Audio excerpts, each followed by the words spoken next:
A real life deal dissection of a subject to deal. What is a subject to deal? A subject to deal is real. Why would a seller do that? Guys, I'm Oz the Mayor. Here's my good friend, Joe Crump. This is our series on helping out-of-state real estate investors create generational passive income with Indiana real estate. We're on a mission to make lifelong friends, helping folks around the world create generational passive income with Indiana and Midwest real estate. So I'll start this one out, this deal dissection, go over some of the subject to stuff, and then Joe will go through some of the details. Here's a real life deal. First of all, what is a subject to? Why would a seller do this? We've covered this in so many different places. Joe has and I have, but just a quick recap.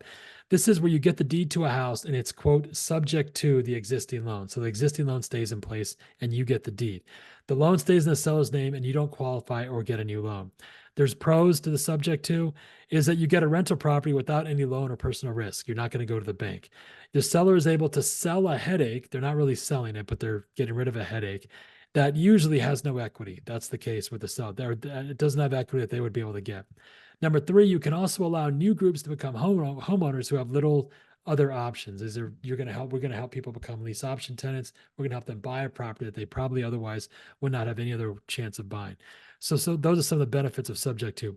To do a subject to deal successfully, these are long-term deals, and you should be doing these for buy and hold. That's the first thing to keep in mind. The second thing is you need to have management in place to maximize the return. It isn't just going to be an investor who goes out, doesn't do management, is only a contractor, or doesn't understand long-term stuff. You're going to fail at this. A lot of those people do. These are always going to be long-term deals, because if they were short-term deals, the seller would just sell on the market.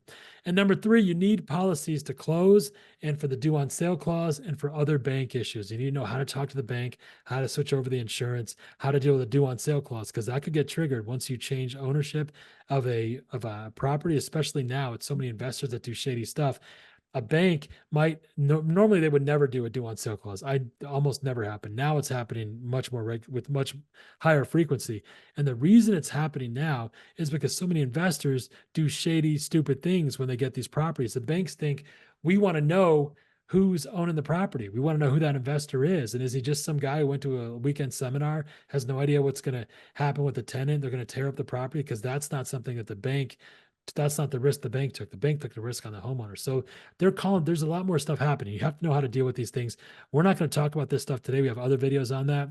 And also certain places won't even close these deals anymore. You have to have a good title company to do that, and a good title agent, and a good attorney that can close this and knows what you're doing. Those are the people you need on your team.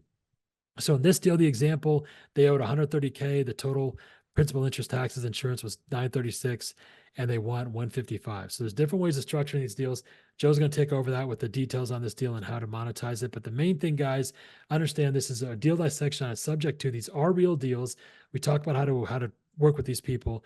And also, if you want to buy deals like this, get with us. Send us an email, love@bigria.com. Get in touch with us. Also, why should you listen to Joe and I? We have over 50 years, 100 years experience on our team, 50 years between us. But the most important thing is the outcome. 10, 20, 30, 40, 50, 100K a month. We've had people well beyond that. Thousands of success stories in over 15, 20 countries. When it comes to outcomes, nobody has better outcomes with their people than Joe and I do. So this is one example. If you want to do these deals, or you want more help with these, let us know. But we can also help you do these deals with us as well. So you want to take over, Joe, and go over the details on this? Well, there's a lot of ways to look at this. First of all, as for us, as we buy these properties and add them to our portfolio, and that I'm gonna look at that first, and then I'm gonna look at this as what do I do if I don't want to add it to my portfolio, if I want to flip it to another investor, who's then going to keep it and perhaps rent it out, or maybe even sell it to an end user. Because ultimately it makes me the most money if I keep the property and put it into my portfolio and do it that way. So let's start with that, because that's the way that makes me the most money. So if I forget to do the second part, remind me. So if let's say we get it for $130,000 is the mortgage on this property. The tenant is willing to do subject to, but she absolutely wants 155. So this is technically what I call a multi-mortgage in my zero down structure hierarchy. This is so you got a first and a second on the property. So it's either got to be cash or terms. Ideally, we ask, we say, okay, well, if it's worth it for us to pay 155 for this property, which this property is, then we have to come up with another 25,000. Will she take that on terms? And ideally for us would let us make payments to you over the next 5 years and pay this property off, and do it with principal only payments. So there's no interest, so that every dollar that we pay her on that second goes towards principal. That would be the most exciting of this deals, because it would pay this down so much faster, and it would get that $25,000 paid off in just a few years. Meanwhile, we'd also be getting the other income coming in from that property. So that would be the ideal situation. Now, maybe she's not willing to carry terms on this deal. Maybe she has to have cash. And I know in this particular situation, there's a brand new furnace in the house, and she has to pay off that furnace, and she's got some other expenses. So she does need cash, or she won't be able to do it. So let's say that we had to pay her $25,000 in cash. So if I paid $25,000 in cash on a $155,000 property, that's still cheaper than if I went out and got a DSCR loan and put 20% down and paid 8.5%, 9.5% interest on that. Yeah. Because the interest on this loan right now, she's only had it for a couple of years, by the way. So it's got 28 years left on the 30-year mortgage. So the interest on this mortgage is about 5.5%. So right now, I'm not going to be able to get 5.5% anywhere. 5.5% is a beautiful interest rate at this point in history. So at $936 a month, principal, interest, taxes, and insurance, and I can rent this property for close to $1,500 a month. Let's say 1,500. It's a 3-bedroom, 1 bath, 1,000 square foot house. And I'm able to get 1,500 for it. And principal, interest, tax, and insurance is $936. Plus, I add another $150 a month for property management. I'm still got $350, well, almost $400 a month in positive cash flow on this property. Yeah. That $400 a month doesn't include the down payment assistance that I'll also get on this property, because I'll raise the price up to 170,000, maybe 175,000 and sell it on a lease with an option to buy. And we'll get that down payment assistance money that'll add another $250 a month to the income. So that'll bring us up to $650 a month in positive cash flow, which we can use to buy down that note if we choose to, or we can use that money to live on if we choose to do that instead. So that's a very attractive way, and probably the most profitable way to purchase this property subject to. And remember, I didn't qualify for the loan. I didn't ever talk to the bank. I didn't go through any of that process. All we did was have the seller deed us the property, usually into an LLC, and we now own that property, and we make payments directly to the bank, and we get an insurance in our name with the seller as additionally insured on the property. So there's a whole technique to closing a subject to deals. We've talked about that in a lot of our other videos. I won't get into that here. But that's basically the first process. Now let's take it to the second one. Let's say that I do this property and I want to sell it to someone else instead of keeping the property for myself. The Dodd-Frank Act that came out after, that was passed after 2008 limits assignable subject tos. So I can't take a property subject to and then assign it to someone else subject to. But what I can do, I can take the property subject to and I can sell it on a land contract. A land contract is very similar to buying a car. The title doesn't transfer. If you're buying a car and that you have a bank loan on that property, you have a bank agreement, a document between you and the bank. The bank holds the title to the car and you make payments to the bank. And when you pay it off, then the bank transfers the title. If you don't pay it off, then they keep the title and they knock you out of they take the car back from you. Same thing with a land contract. It's not the deed. It doesn't transfer the deed like the subject to. Subject to gives you more control when you take a deed. It's always better to be in control. The more control you have in a transaction, the more likely it is that the right thing will be done. You know that you're going to act ethically in any transaction that you do. You're going to do the right thing. But in order to do the right thing, you have to have control to do that right thing.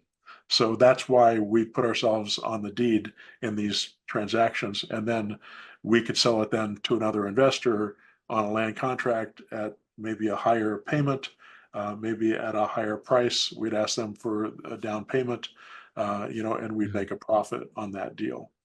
Uh, and then they could then fill it, or we could do it for them, fill it with a lease option tenant, and they would have it for their portfolio.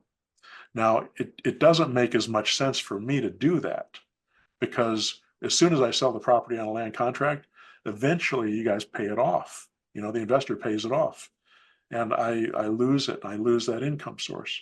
Whereas if I kept that property, then I'd be able to keep it for the rest of my life. So it makes less sense for me to do it.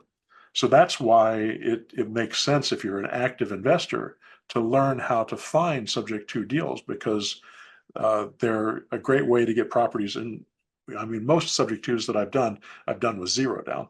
I haven't put any money into them at all. I'm showing you this scenario because this one came across our desk this week, and I thought, oh, let's show this one. And this is one that we probably will do, and we'll probably put cash in because it'll still make sense. And it's in an area we like, and it's in great condition, and it'll be really easy for us to put this deal together. And if we wanted to sell it, we could do it in pretty much in a second. So Yeah. that's the did I get all the bases? Yeah, yeah, you got it. No, it's good.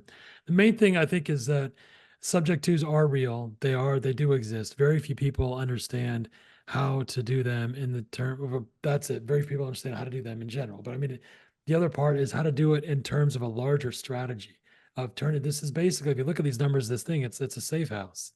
I mean, this is potentially a safe, perfect GRS candidate. And that's exactly what we want to be able to do. If you can do safe houses like this with subject to, then you start understanding. The other thing is that there's a lot of people that are struggling and they talk about subject to as if that's what they should do. This is only a long-term deal. Like I said, this is a buy and hold.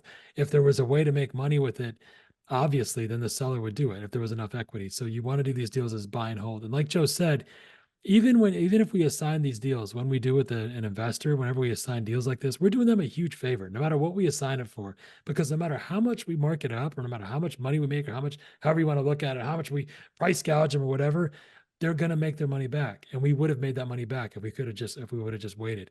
That's why, as soon as possible, that's the position you want to be in, where you become allergic to the cash. You don't want money, because then you can make much better decisions when you're thinking about the long term. So that was our deal dissect. We went through several deal dissections. We went through to good deal dissections. This was subject to one, but it basically works out the same. It's like we were talking about earlier. When you understand the 1%, it creates adaptability, and that's the ultimate power, the ability to adapt. So we could take deals that come in and force our will on them and make them fit our parameters, our criteria, which is really exciting. So I think Yeah, that covers it.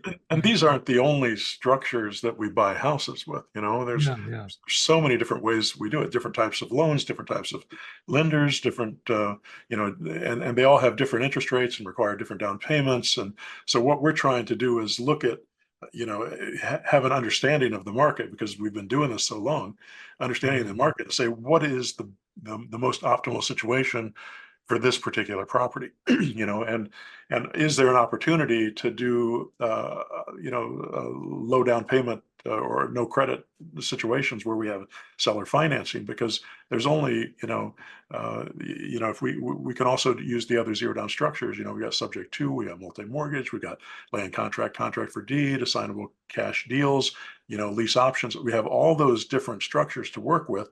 And we use some of them to buy and some of them to sell, because of the amount of control that those structures give. Yeah. And we always try to put ourselves or the person who's most at risk in a transaction, if we're extracting ourselves from a deal, we always try to put the person who's most at risk in the most control. And that way, deals work out a lot better, and there's fewer problems with people getting screwed. Yeah. Yeah. Good stuff. This is a good session here. Okay, so that covers our deal dissection then for subject 2. Yes, Joe? Yeah. And so, All right, guys. Hope that covers everything. If there's anything you need more you need. By the way, this is all the GRS. This is about taking 200K, turn it into 100K passive over 10 to 15 years. You don't need to do anything. Leave your house. That's the good news. The bad news is it takes 10 to 15 years. The good news is you don't need to do anything. Click the first link below to apply to become a hero for that. All right, guys. We'll see you next time. Thanks so much.